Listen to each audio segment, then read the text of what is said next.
Hi there. This is my Excel story.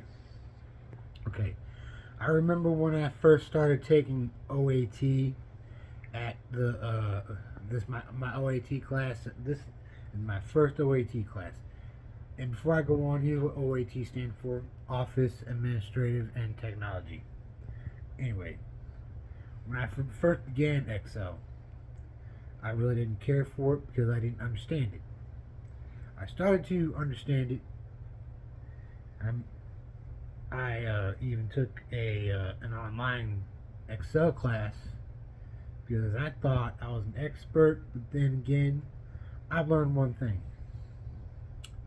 I was not the expert that I thought I was.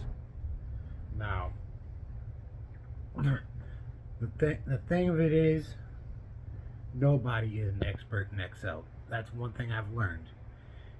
And nobody's going to master Excel.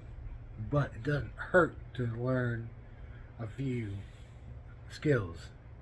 Now, one thing that was asked in the email I received was, do I want to gain better skills to get a better job?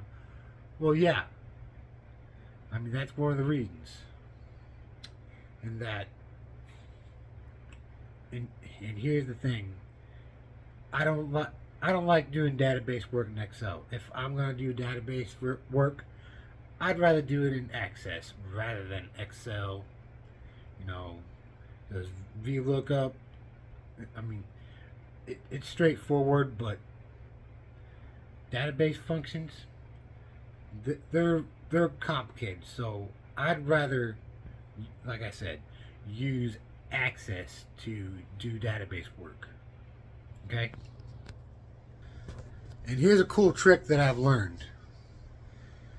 Like, let's say you're selecting a row of a range.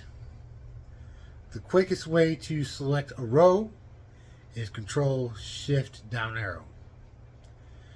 The quickest way to select a range, okay, select the very first row, Control Shift down arrow, and then Control Shift left arrow.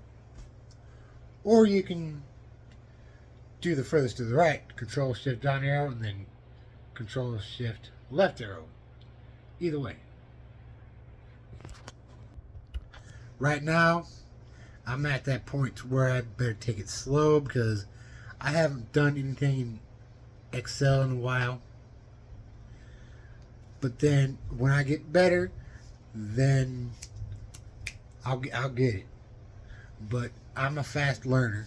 Now, the user who shared the website, the link, said that made a very good point, which is you got to be able to keep up with today's world. Like let's see, like for example, the greatest example I can think of from the top of my head is, like, let's say you're adding four numbers together. 4 plus 5 is 9. Plus another 4 is 13. Plus another 5 is 18. Now you see, instead of doing that, instead of entering a formula, B3 plus B4 plus B5 plus B6, no. Instead of doing that, just do the sum function. That's it. Alright. That's my story. Over and out.